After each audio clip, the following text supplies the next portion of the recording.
Good evening, everybody, and welcome to the Art Deco Society UK's October webinar with our speaker, Dr. Kate Cherril. We're very happy to have so many of you joining us this evening for what promises to be a fascinating and spooky talk. I'm Ruthie Good. I'm the events coordinator for the Art Deco Society UK. And before introducing Kate, I need to go over the usual house rules. So first of all, auto-generated captions are available for you if you click on CC Live Transcription, which is at the bottom of your screen, and then show subtitles.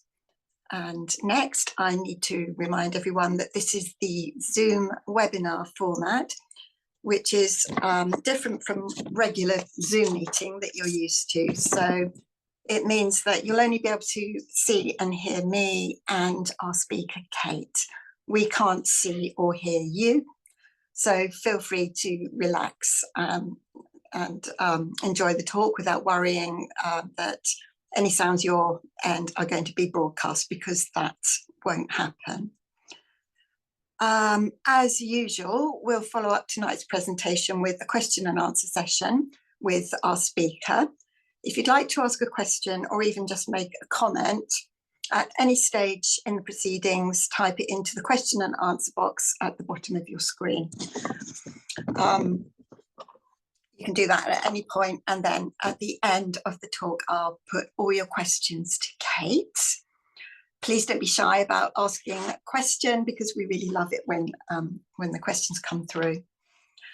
And another thing you might want to do is use the chat function, which is also at the bottom of your screen, just to share any thoughts or comments with the group. As always, a quick reminder to be respectful with your questions and comments. I'm sure you will be. If you have any issues with sound or video, anything technical, you can use the chat function to raise this as well. And we have our lovely chair, Lucy, behind the scenes, and she'll be able to help you with any technical glitches. Hopefully sort that out for you. So that's it for house rules. And we can now move on to the exciting part. I'm delighted to introduce our speaker, Dr. Kate Cherril. She's a writer, researcher, and speaker, specializing in 19th century spiritualism and popular seance. She's the creator of burialsandbeyond.com, which is a blog exploring the stranger sides of life, death, and what's left behind. She's been internationally published, writing both commercially and academically, and her debut novel is due in May 2025, so next May. She co-hosts Loopholes, which is a weekly light-hearted esoteric discussion podcast, and she can be seen co-hosting Jack Osborne's Haunted Homecoming and also Unexplained Caught on Camera, both of which are on the Discovery Channel. Kate's talk for us this evening is called Fruits and Fallacies, the Spiritualist Revival of the Interwar Years. Kate will focus on the world of spiritualism during the era that all of us love and are fascinated by, the 1920s and 30s. The country's trying to rebuild after the First World War. It seems that a new spiritual war began to rage beneath the surface. And I'm reassured that Kate's talk will take a light-hearted tone. So I'm not anticipating too many scares during our webinar for Halloween month, but of course you never know. So that's it. Kate, please turn on your camera and the rest of us can sit back and enjoy the evening. Right. Hello, everyone. Hopefully you can hear and see me. Well, good evening, and thank you very much to the Art Deco Society for hosting me. And tonight I'd like to give a little overview of spiritualism in the interwar period, introducing several mediums and incidents that demonstrate the different facets of the spiritualist revival. From anonymous groups of local have-a-go mediums to stratospheric gatherings of psychic devotees, the history of spiritualism is the history of people. So why is the interwar period particularly interesting? Well, let's have a look at them. Okay, so following the birth of modern spiritualism in the 1840s, it's regarded that the greatest spiritualist revival occurred during World War I, when loss on an enormous scale led to nations seeking solace in both established religions and newer movements that focused on the importance of the self and the continuation of the soul after death. However, a secondary revival came quickly thereafter, grabbing the nation's attention with both hands. As death in conflict affected the entirety of the British population, many persons of standing within established church structures found their faith to be tested. Subsequently, through personal loss, they opened their minds to spirit contact and the opportunities presented to them by spiritualism. A largely Christian nation's belief in the infallibility of God was very strained. And what wartime taught us is that faith wasn't enough anymore. People needed proof of heaven and the afterlife. They needed to see it, meet it, and even shake its hand in some instances. Spiritualism, seance, and mediumship offered a sense of reassurance to the believers and the curious, a reassurance that conventional theology couldn't offer. Now, it's often suggested that spiritualism enjoyed multiple spikes of interest due to this sense of increased national secularism. However, it was rather more the fallout of war and outbreaks of disease that fueled the fire of the spiritualist revival. When considering the vast numbers of war casualties, which are estimated to have totaled about 886,000, and the emotional impact on those left behind, we must also take into consideration the secondary waves of loss experienced through the Spanish flu epidemics of 1918 and 1919, where an additional 228,000 people lost their lives. Spiritualism was a direct reaction to the horrors of war and disease, where communities found comfort in the rejection of rationality and established faith. And while there was a marked increase in church attendance at the beginning of the Great War, this did not sustain itself, and there was no great religious resurgence. However, at the outbreak of World War I, there were 145 individual societies affiliated with the Spiritualist National Union. But by the end of the war, there was over 300. And while spiritualist churches promoted community and home circles strengthened neighbourly bonds, this new malleable religion offered more opportunities for a very individual experience, as opposed to the traditions offered by Christian group worship.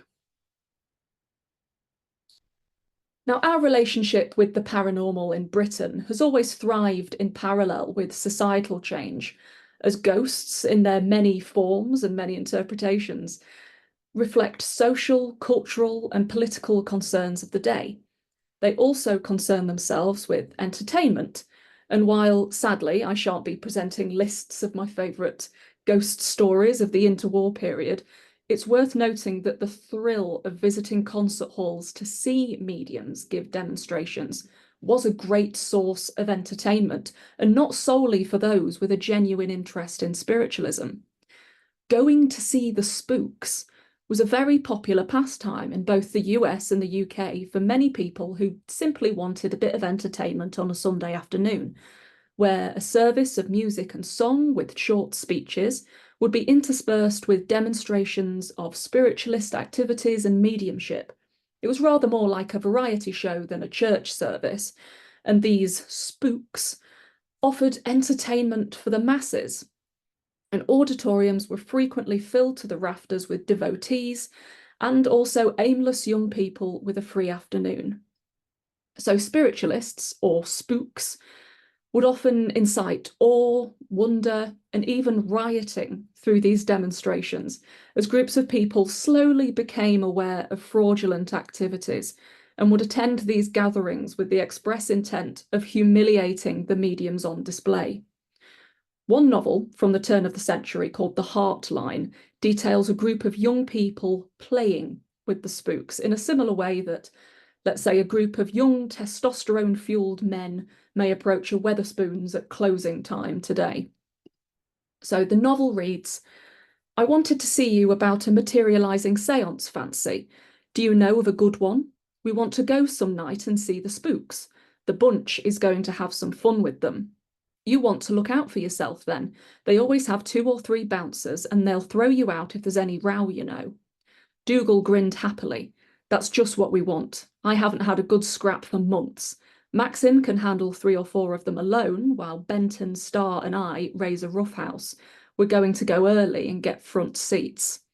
So as we can see, whether as an attendee or a practitioner, spiritualism was not without its risks.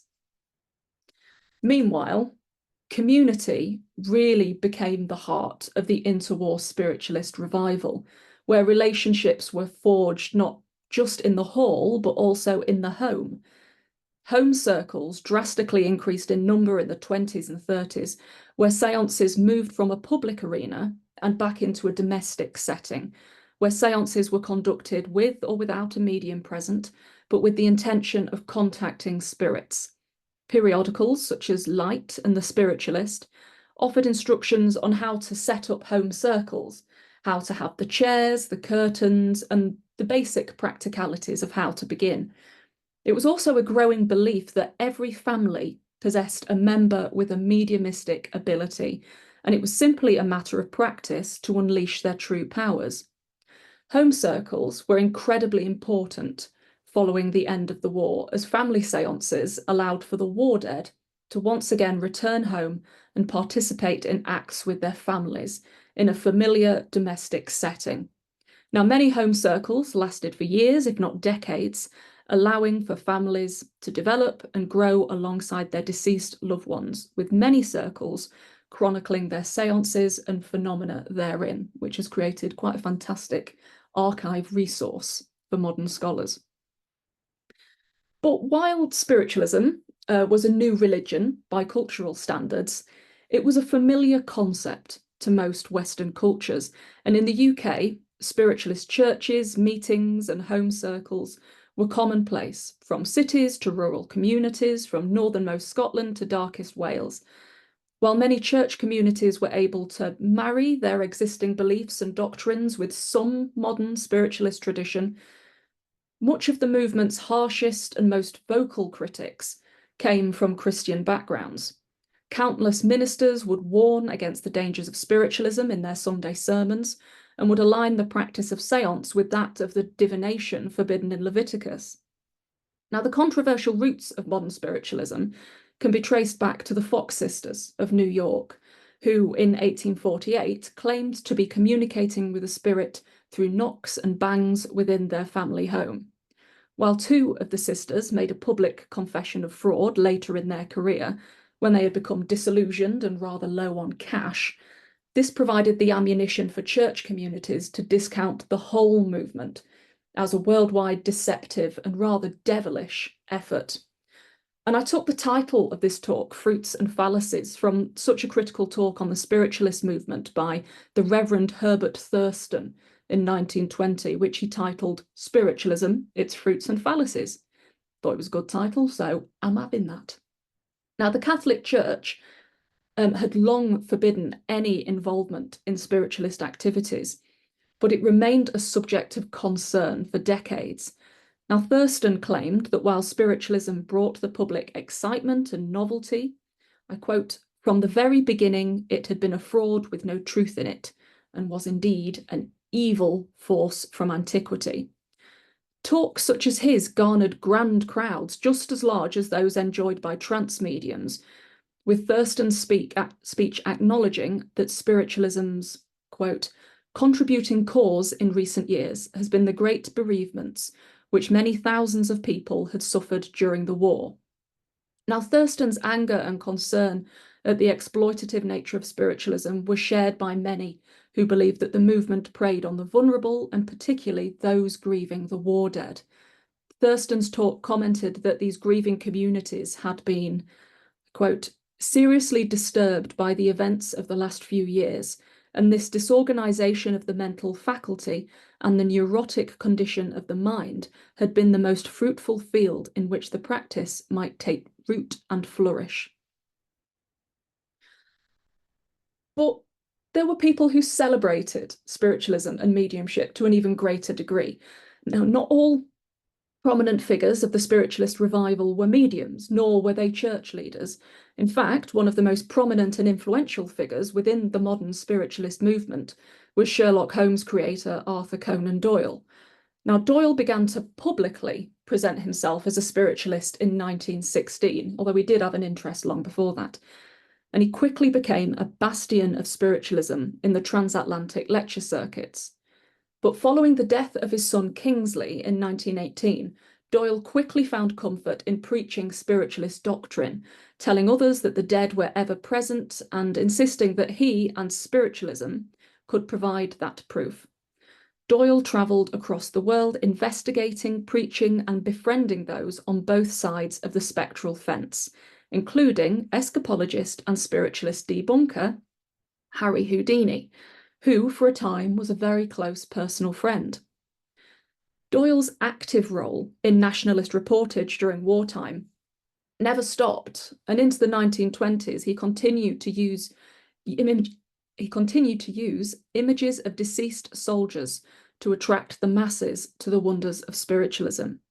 Now, one of Doyle's most famous instances of war preaching, shall we say, took place at the Albert Hall in 1919, when, at a memorial service held by the National Spiritualist Union, he recounted the outcome of a séance in which he claimed to have contacted the spirits of soldiers from the 7th Division, who had watched over their own funerals. Recounted as a blow-by-blow séance in national newspapers, one spectral soldier commented of his memorial that, I quote, "There was too much ceremony. All of us felt out of it," and went on to say that most of those from the 7 divisions who died were present, commenting that, I quote, "They praise the dead. We are not dead. They did not see us." So this spirit explained that the loved ones could have perhaps sensed them if their presence was not shielded by the attendance of scoffers and unbelievers. However, Doyle was very keen to assure the assembled crowd that the army, quote, was largely impregnated with spiritualistic doctrines, adding a certain level of spiritual patriotism, shall we say, to both the assembled audience and the later newspaper readers. Doyle personally saw promoting spiritualism as a personal duty. This was his task. And he spent the last 13 years of his life spreading his life-affirming news to all who would listen. Now, Arthur Conan Doyle and Harry Houdini do seem like the most unlikely of friendships. They're figureheads of superstition and rationalism, but they shared meals and holidays before the one thing that brought them together also tore them apart. Now, the pair first met in 1920 when Houdini was performing at the Brighton Hippodrome. Doyle was so taken with his act that he invited Houdini to stay with him, and the two became fast friends over their shared fascination with spiritualism. And while Houdini sought firm proof of the afterlife and was rather exhaustive in his debunking of frauds, Conan Doyle was rather more forgiving and romantic, shall we say, in his efforts, regularly endorsing mediums who were found to be absolute chancers just moments later. And in the words of Houdini himself, "Even if they are caught cheating, he always has some sort of an alibi which excuses the medium and the deed." A constant point of contention between the two was that Doyle believed that Houdini's tricks were the work of genuine psychic abilities, not magic misdirection. And while Houdini was in a tank, Doyle insisted that he didn't just escape, he actually dematerialized. And the people who say Houdini is a magician, not a medium, were committing an act of fraud themselves. However, it wasn't these weird claims or even theology that dissolved their friendship, but a single séance that was conducted by Conan Doyle's wife, Jean. So Houdini's mother, Cecilia, had died in 1913, and her death absolutely consumed him. The pair had been incredibly close, with Houdini idolizing her, placing her at a level of sainthood while she was still living. And when she passed, Houdini was open to the idea of after-death communication, but he needed concrete proof. and in his grief he was also painfully aware of the torture that fake mediums could bring to the bereaved. So Conan Doyle's second wife, Jean, was converted to spiritualism by the intensity of her husband's belief, and she quickly became an automatic writing medium. She channeled and transcribed messages from the dead. And on the 17th of June 1922, Houdini, Doyle, and their wives met at a hotel when Jean was suddenly seized by a spirit. She was shaking uncontrollably, claiming that a very powerful spirit was manifesting, and soon began to write. Scribbling page after page, Conan Doyle would tear them off and hand them to Houdini. It was Houdini's mother, supposedly. Sheet after sheet of non-specific niceties, such as, "I have bridged the gulf, I love him more than ever, I am so happy in this life." Now, Houdini recalled that, I quote, "I sat serene through it all, hoping and wishing that I might feel my mother's presence, but there wasn't even a semblance of it." So Jean may have been a committed medium, but she didn't do enough to convince Houdini. His mother didn't recognise her birthday or say anything of merit.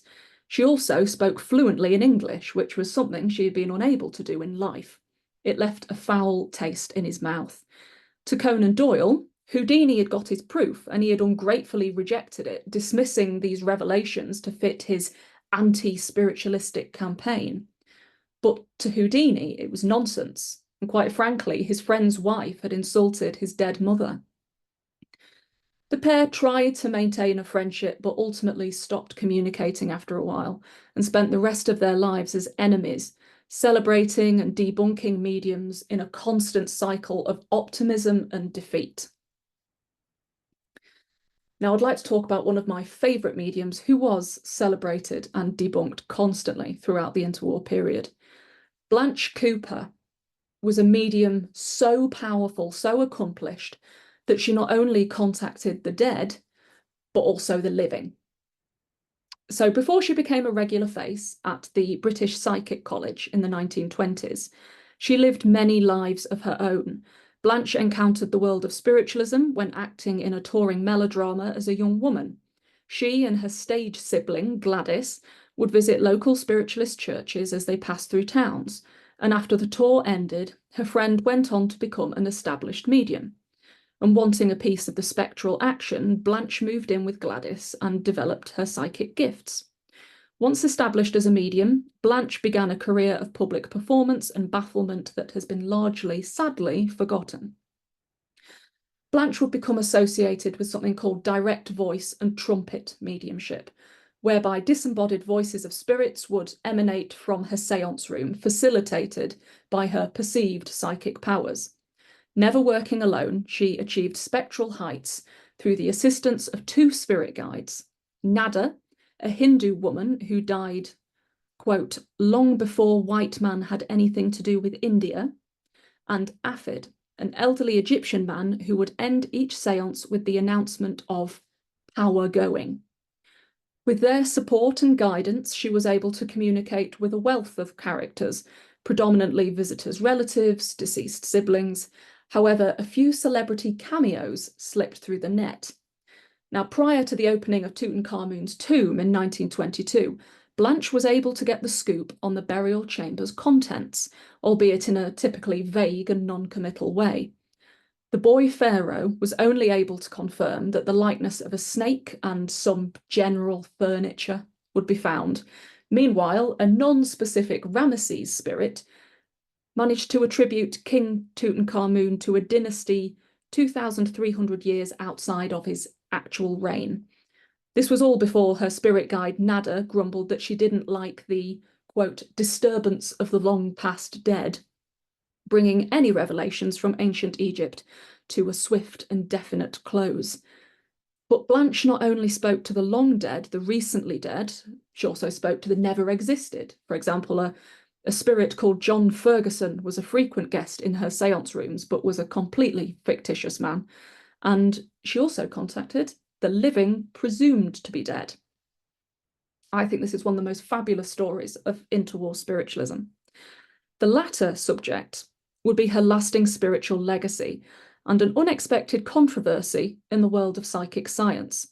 The Gordon Davis case would go down in infamy, not for the messages delivered within her seances, but for the sheer audacity of the spectral farce. In the 1920s, Samuel Soule, a lecturer at the University of London, sat with Cooper for a series of seances where, among others, the spirit of Soule's deceased brother, who had died in combat during World War I, had been contacted. Another frequent spirit visitor was school friend Gordon Davis. Soule and Cooper's sittings with Davis were few in number, beginning in January 1922, when Gordon's appearance from the netherworld surprised an expectant Soule. Someone new wanted to speak with Soule in the séance room, someone who came through with a well-modulated voice with a most fastidious accent, the quality of which was quite unlike anything Blanche had conjured before. Introducing himself as Davis Gordon from Roch, Soule quickly ascertained that Gordon Davis from Rochford was keenly chatting from beyond the grave. Believed to have been killed in the war, what's left of him was floating about the heavenly spheres, bemoaning his life without his poor wife and kiddie. In this first séance, Blanche described Davis's house, which was near a funny little tunnel, had several steps and contained pictures of landscapes and a couple of vases. Now, this was hardly unique for the 1920s, but it was regarded as noteworthy nonetheless. A woman and boy were there, but sadly, Blanche's psychic power faded before his wife's name could be conveyed. So often Cooper's spirit guides danced on the goal line before diving back to the safety of the scrum. Gordon Davis and Soule had been schoolboys together, but they hadn't really been close friends. After wartime, Soule had returned home with his injuries, but had been given to understand that Davis had gone west. Soule's spectral questions were answered later in Christmas 1925, when Gordon's spirit was found to be quite firmly attached to his body. Indeed, the once powerful spectre was alive and well and working as an estate agent in Southend-on-Sea. Blanche's psychic updates had been wrong, and her spirit guides would be awaiting their P45s. Soule later met with Davis, travelling to Southend to see if any of Blanche's tenuous psychic details could be slotted into place. Thankfully for Soule, he could confirm that Gordon did indeed live in a house with steps. Greater still, after being greeted by Davis's living wife, he was welcomed into a room where he could view both landscape pictures and vases. Proposing that he'd come to see his old friend about psychic matters, sceptical Davis was quick to respond that, quote, "I've tried all my life to steer clear of these things. People who go in for this kind of thing are nearly always damned unlucky." Well, little did he know that being a man presumed dead, he was one of the psychic world's few lucky survivors. Could Blanche Cooper not only have unwittingly communicated with the psyche of a living man, but also his future self? It was worth noting that the landscapes referenced in the original séance sittings had not been purchased by Davis until long afterwards, suggesting that Blanche was not only psychic, but had the unique ability to predict strangers' shopping habits. With such a scattergun collection of psychic hits, producing an analysis of the medium's abilities was not the easiest task. Nonetheless, Blanche was fortified by Soule's reports, despite the now long-forgotten caveat that she had stated that Davis was one of the war dead and not fully conscious and living by the seaside. Her ability to reproduce the characteristic mannerisms and accent of Davis and her accurate depictions of his house were presented as absolute proof that such information could not have been obtained by any normal process other than by supernatural means. Soule theorised that communications from Gordon were as the result of suspicious movements in the four-dimensional universe, where our conscious selves in other universes unfortunately believe themselves to be dead. Alternatively, in an arguably even more complicated theory, poor fourth-dimensional Gordon only believed himself to be dead due to the inadvertent suggestion of the medium, who in turn was psychically fed incorrect information from the living sitter's mind. Or alternatively, Blanche could have made a massive fraudulent mistake and tried to backpedal so quickly that she ended up quite literally in another dimension. Samuel Soule would later be charged with fraudulent production and manipulation of data, having fiddled his records throughout his foray into parapsychology.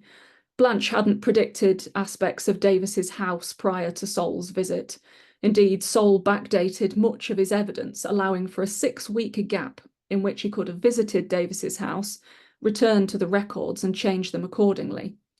Melvin Harris, a psychical researcher, commented that, quote, "All Soule had to do was walk past the place, then ride past on a double-decker bus and record everything that could be spotted through the glass windows." According to his peers, it was well known that Soule was fiddling the books, but kept his detractors quiet with threats of libel. The Gordon Davis case can be regarded as one of many things: an argument for pre-visitation, a dip into the fourth dimension, or a display of mundane predictive abilities. Alternatively, it could be the story of a dodgy medium and an even dodgier investigator who painted themselves into a corner and escaped through suggestions of telepathy and a lot of Tipex. But for every great dodgy medium and every great believer of spiritualism preaching on its benefits, truthfulness, and revelatory messages, there were just as many detractors. Houdini was not the only superstar in this field. While Arthur Conan Doyle spoke on spiritualism's ability to reunite the war dead with the living, other men and women across all classes and social groups were poised with notebooks, equipment, and elaborate disguises, poised to expose the fraudulent spiritualist mediums who found their fame and fortune in the new religion. One such individual who straddled the fence between believer and detractor was Harry Price. A man now regarded as Britain's first ever ghost hunter, Harry Price was an author and psychic researcher who enjoyed absolute stardom in the 20s and 30s due to his heavy involvement in the research, celebration, and debunking of some of England's most haunted places and people. Like many figures in both parapsychology and mediumship, Price's early years are very conveniently moulded to fit a narrative of a precocious and advanced mind. His early experiments in space telepathy, whatever that is, at the turn of the century, were recorded by Price's hands alone and don't appear to have produced any tangible evidence. And when conflict broke out in 1914, Price was unable to enlist owing to a heart issue. However, he spent his time in the munitions factories developing his interests in photography and magic. Throughout the 19th century, many magicians had taken it upon themselves to expose the fraudulent methods of physical mediums who would manifest all manner of spectral phenomena and stuff in their seance rooms.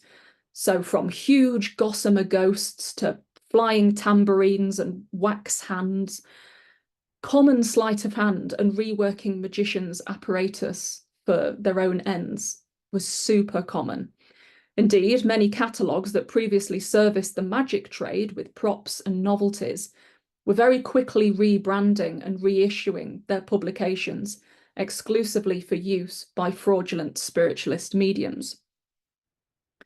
Most famously, British magician William S. Marriott, who's on the right here, surrounded by spectral friends, he performed under the name Dr. Wilmar, and he exposed the reissuing of one such pamphlet titled Gambles with Ghosts, recreating many of the tricks in an issue of Pearson's magazine.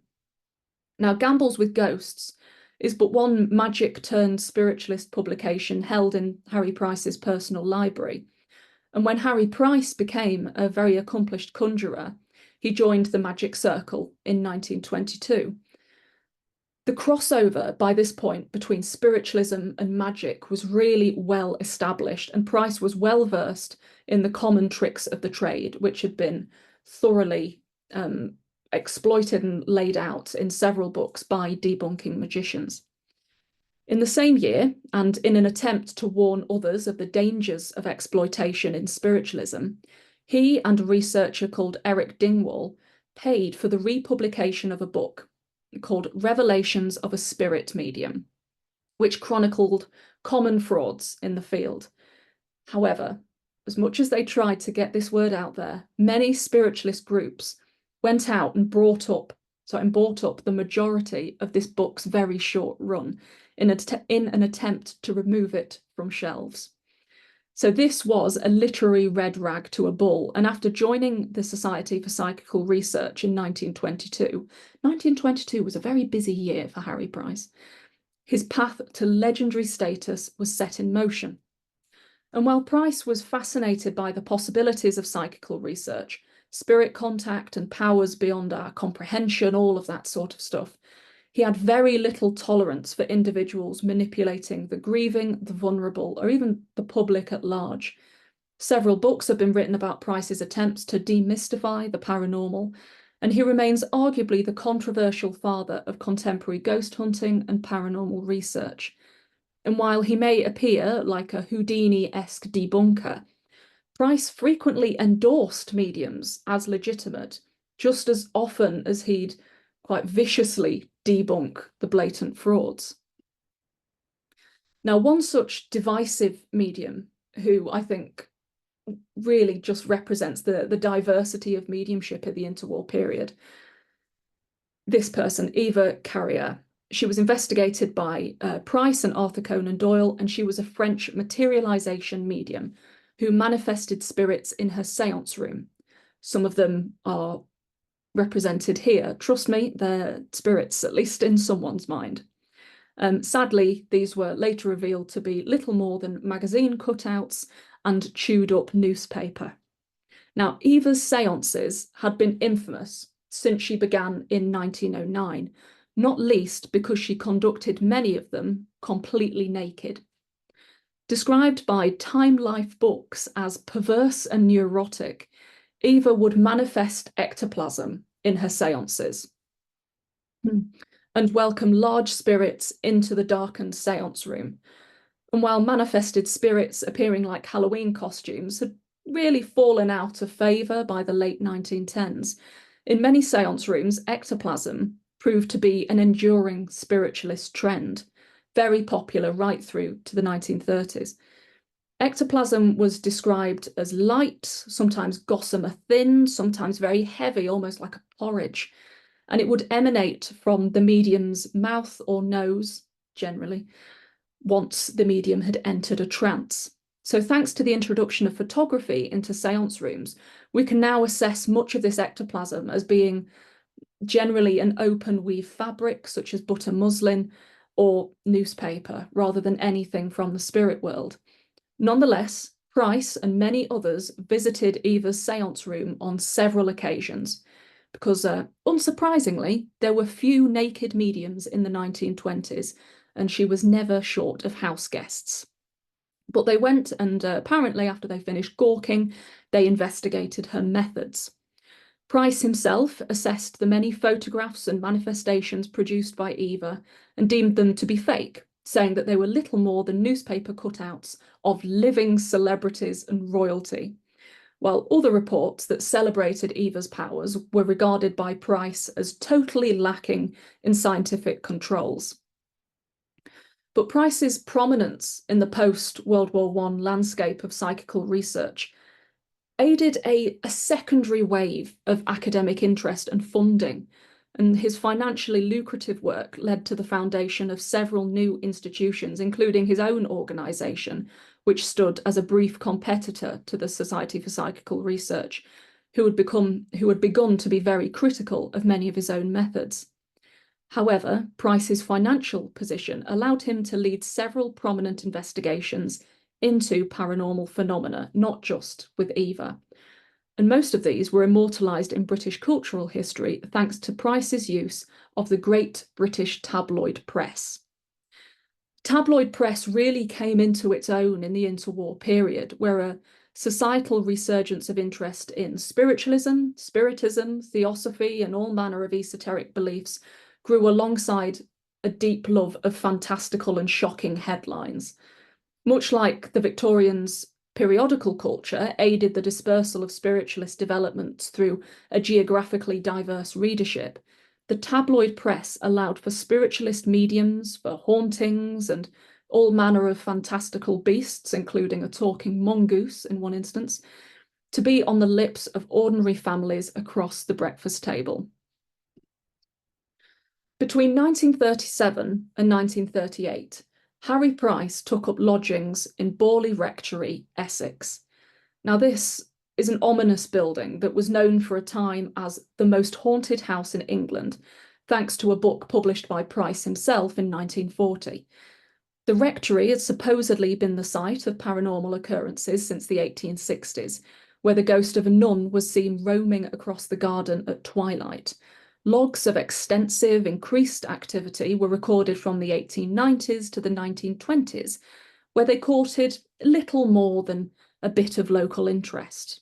However, in 1928, the Reverend Guy Smith and his wife moved into the rectory and were so alarmed by both the paranormal activity, which by now had begun to encompass quite dramatic things like phantom coachmen and so forth, but they also discovered a human skull. And they contacted the Daily Mirror with this information, and they asked for the Society for Psychical Research to be informed.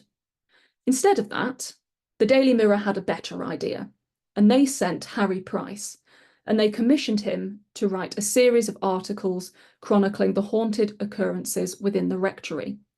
While the Mirror's editors may have expected short reports detailing a series of knocks and ringing bells, Price returned with an incredibly popular and lurid series of articles chronicling one of the most dramatic hauntings in British history.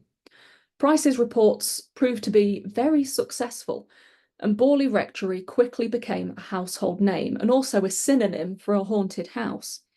Price's reports were prime tabloid fodder and would mark the beginning of his long involvement with the property. While the activity was relatively minor before, upon Price's arrival, he chronicled paranormal phenomena such as stones being hurled inside by unseen hands, messages from the undead tapped out on a mirror frame, and quite substantial objects thrown and smashed by spectral interference. Price's reports fulfilled several purposes within the tabloid press. They were sensational, they were written to entertain, and they served to increase both the readership of the paper, but also his prominence in the minds of the British public. It's widely believed that these dramatic scenes, which promptly stopped as soon as Price left the house, rather laid the template for the future of Borley Rectory and other dodgy hauntings across the country.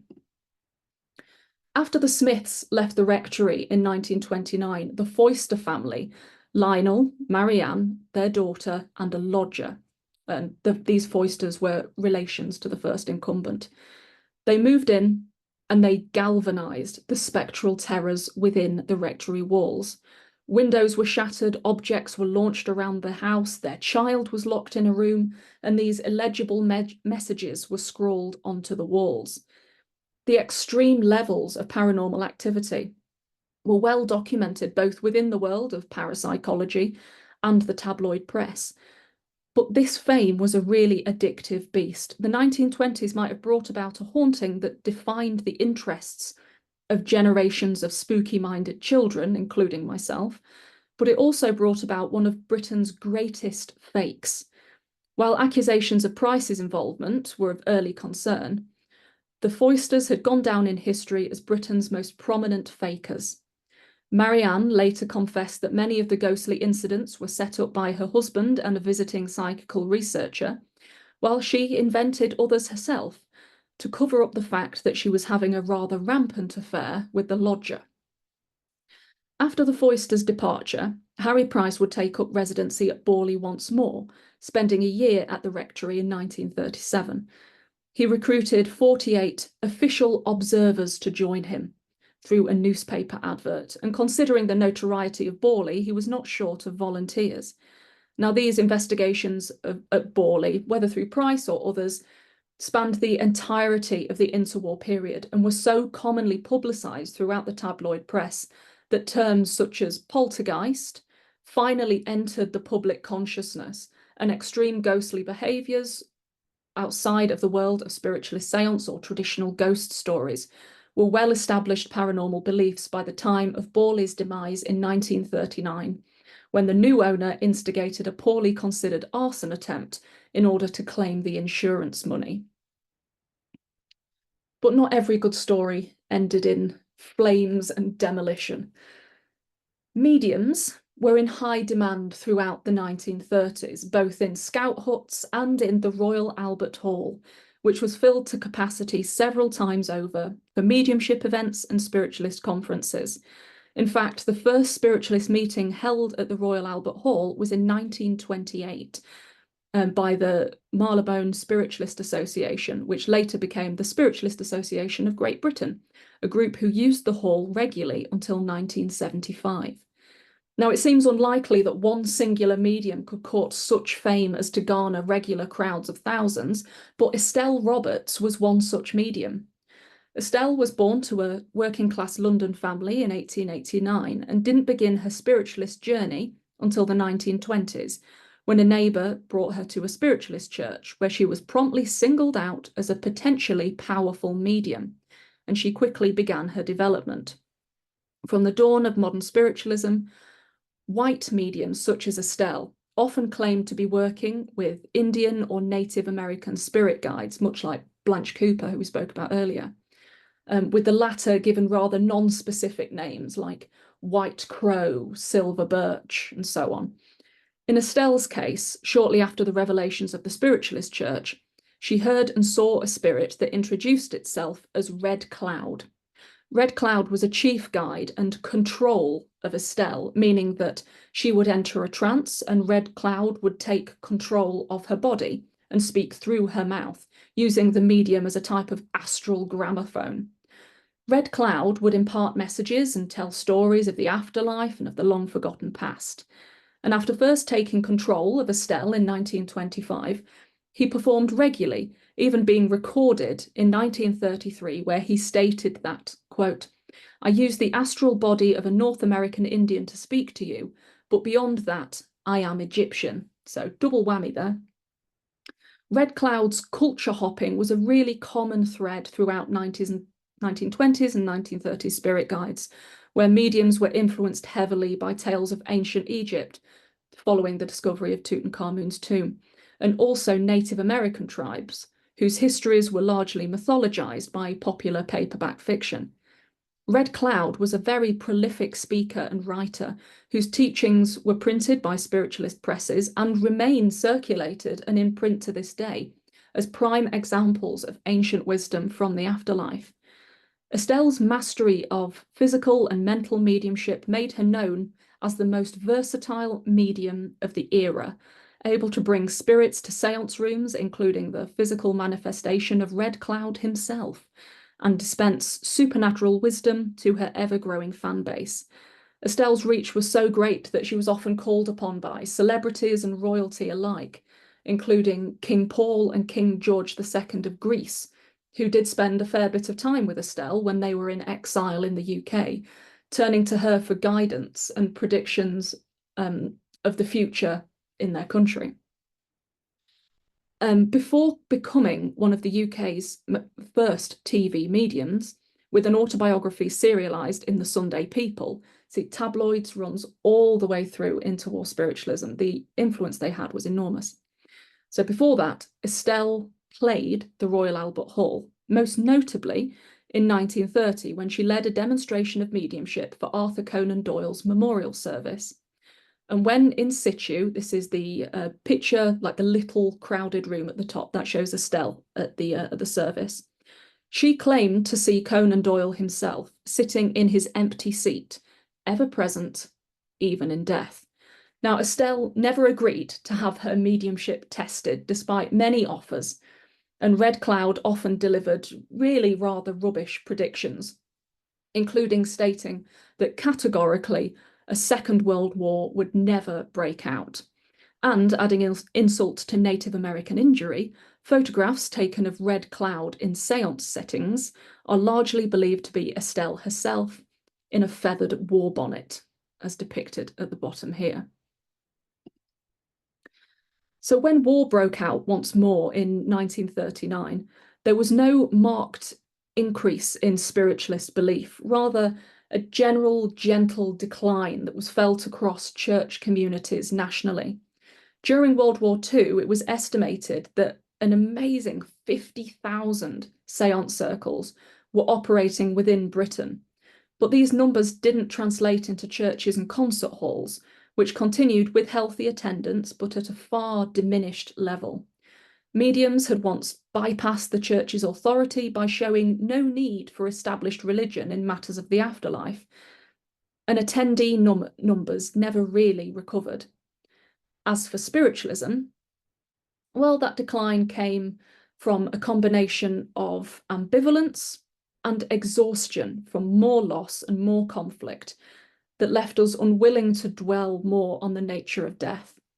Meanwhile, consistent reports of fake mediums coughing up toilet paper and claiming that they were chatting to Cleopatra destroyed a lot of society's spectral optimism.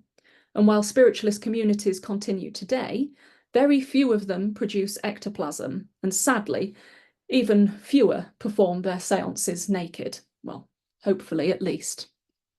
And that's the lasting image that I'll leave you on. Thank you very much for listening to this breakneck tour of interwar spiritualism. And there's links to all the places you can find me on the internet. Thank you so much, Kate. That was a brilliant talk. I think everybody really enjoyed it, and we do have quite a few questions, so I'm going to crack on and put those to you. First of all, Sanford said, how were spiritualists who were also religious Christians able to reconcile their Christian beliefs with their spiritualist beliefs? Yeah, that's a fantastic point. There's always been a really awkward relationship between the two, and it entirely depended not just on the denomination, but that particular community, who was the preacher, what doctrine, and so forth was being involved in the church community. But certainly in the 19th century, towards the end of the 19th century, there was a lot of discourse in America about how you could marry Christian beliefs with these modern spiritualist beliefs. And a common thread throughout a lot of these was that if you interpreted Jesus as being the first medium, so he was a conduit, he was a catalyst for God's message, then that made for a far more comfortable immersion into spiritualist doctrine, because if you could see Christ as a medium, then you could see the whole process of seance as being something that's quite Christian, something that's accessible and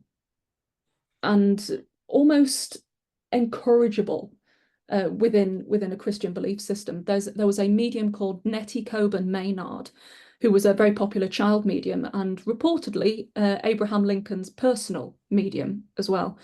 And she was very fond of pushing that narrative that Christ was the first medium. And a lot of 19th century spiritualists who had a lot of guts as well said that they were having spectral communications with apostles, with Christ himself, with loads of different biblical figures. I think Saul as well is brought up a lot as a reason for seance, mediumship and spirit contact to not be something that's entirely discounted because of Leviticus.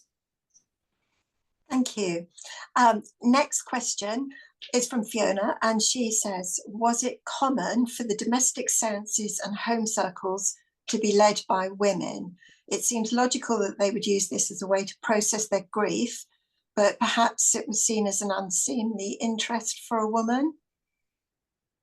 It was a real mix. I'd say that the majority of spiritualist home seances were led by women. I think the role of women in the proliferation and the continuation of spiritualism through the interwar period and beyond, a women's role cannot be overstated enough.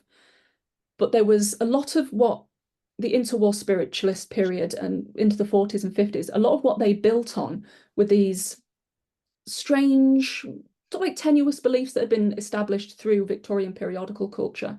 And one of those beliefs was that women were, it sounds very cliche to say, the fairer sex, but women were more physically able to channel spirits because of their purity, because of their nature, and in some instances because they were they existed at a higher vibrational level to men. There were so many different schools of thought, but broadly speaking, the overall belief was that women were more inclined and more able to communicate with spirit. That's not to say that there weren't very successful male mediums and there weren't home circles that were led by men, but I'd say that it was far more of like a 60-40 weight or a 70-30 weight rather than the other way. But when it comes to whether or not mediumship was unseemly, that discussion only really comes up to any great extent when money changes hands. So when a woman becomes a professional medium, rather like a private medium, if she rents rooms or offers her services for money, then sometimes there was a little bit of murkiness where a woman could enter the same realm of like an actress and seem to be of rather loose morals because she was earning her own money and exploiting her gifts. Whereas if that woman was of a higher class and she was accepting gifts but not cash, then it was seen as rather more suitable, rather more appropriate societally and in terms of gender. But those people, those high up mediums, still had a male benefactor and a manager in the background. So it changes culturally, but broadly speaking, women played a huge role, especially in home seances. Okay, and Charlotte, also in the same sort of subject, says she's interested in the home circles and their associated archives. Where would these be held, and does the Harry Price archive have any? There's I'd say one of my favourite archives it's not in the interwar period, but it's 50s, I think it's 50s and 60s, and there's an archive of a home circle that was led by a woman called Minnie Harrison.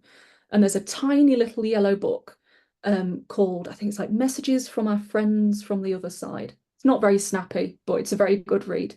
And those sort of things are widely available through spiritualist bookshops online. So you'll find a lot of those from like the SNU, the Spiritualist National Union bookshop.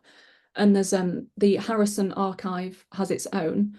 A lot of individual mediums will have substantial archives online because a lot of the prominent names of the era, people like Leslie Flint, they are a very successful male medium. The Leslie Flint archive not only has written recordings of what happened at home circles and home seances, but he was an early adapter of sound recording. And so a lot of his seances and a lot of his rather questionable channeling is all recorded on there.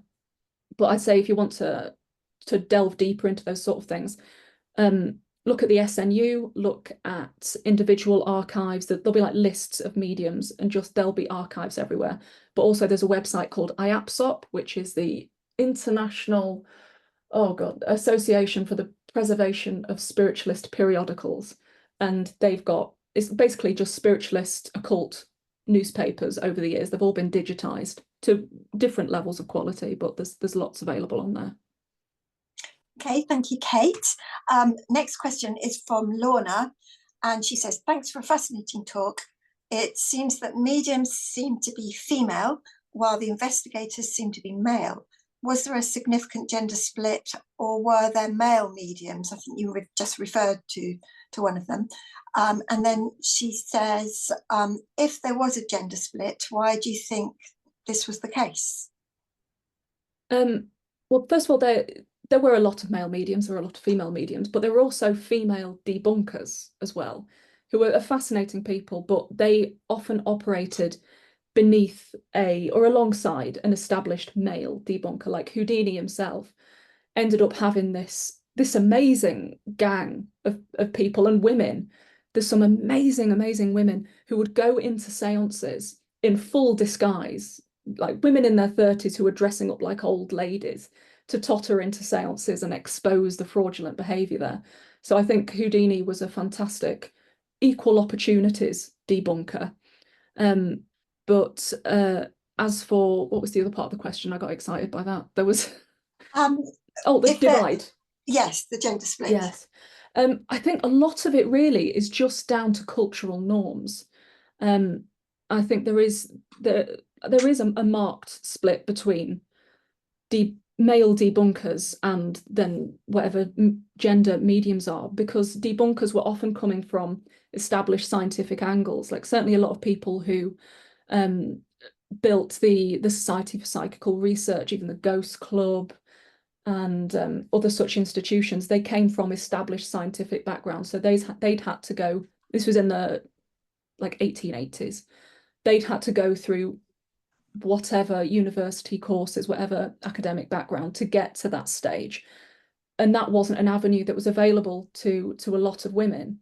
So I'm sure that if things had been different in terms of access to education, there would have been far more female debunkers. But sadly, sometimes just the cultural history aspect of things kind of explains, yeah, some of the frustrations there. Okay, and one more question from Pandora, who asks, do you have much information on Lilydale in New York State? There's a I'm not sure if you would have already read this. There's a fantastic book. Oh, what's it called? There's a fantastic book just on Lilydale. I cannot remember who wrote it, but I think it came out in about 2018, and it's the history of Lilydale, and it's you get it on Amazon for a couple of quid. It's a fantastic history of Lilydale, which is a spiritualist commune. I think it's the world's longest established spiritualist commune, and they still have events every year. There's like Lilydale season. So I think it's fascinating, and I think it's very telling that we never really had spiritualist communes and communities in the UK like they managed to establish in the US. And I think a lot of that is due to our differing religious backgrounds at the time, because certainly America had far more tent revivals and sort of almost circus themed religious events that they could then transpose into spiritualism, whereas we never really had that. But yeah, there's I can picture the cover. I cannot remember who it's by, but if you look on any bookshop, there was a book a couple of years ago just called something like Lilydale. And I think that's pretty exhaustive. It's a fantastic book. So I'd recommend that as a primary resource, because it's largely unbiased and it shows you how it still works today as well. Okay, thank you so much, Kate. That was just brilliant. And if anyone would like to rewatch the webinar, you'll all be sent a link in a day or so to Vimeo, and you can see it again. And also, I'd like to let everyone know that we're starting something slightly new. We're going to be sending out feedback surveys to everyone who's bought a ticket. So you'll get a little survey in a day or so, and in order to encourage you to complete it and send it back to us, because we are really keen to have your input, we have decided that one completed survey each time will be selected to win a free ticket for the following month's webinar. So please fill in your feedback survey when that comes through. We hope to see you again on the 21st of November at 7, when Lucinda Gosling will be talking to us about the rise and fall of the Interwar Roadhouse. She'll be expanding on her 2021 article on the subject, which she wrote for us. You'll find the article on our website, and she'll be sharing more images and stories about this fascinating phenomenon. Please check our social media for information about that, and of course full details are on our website. So thank you once again to Kate. That was really, really interesting, and I can tell that everybody else has really enjoyed it. We've had a lot of questions come through, and everybody enjoy the rest of your evening, and see you next time. Thank you very much.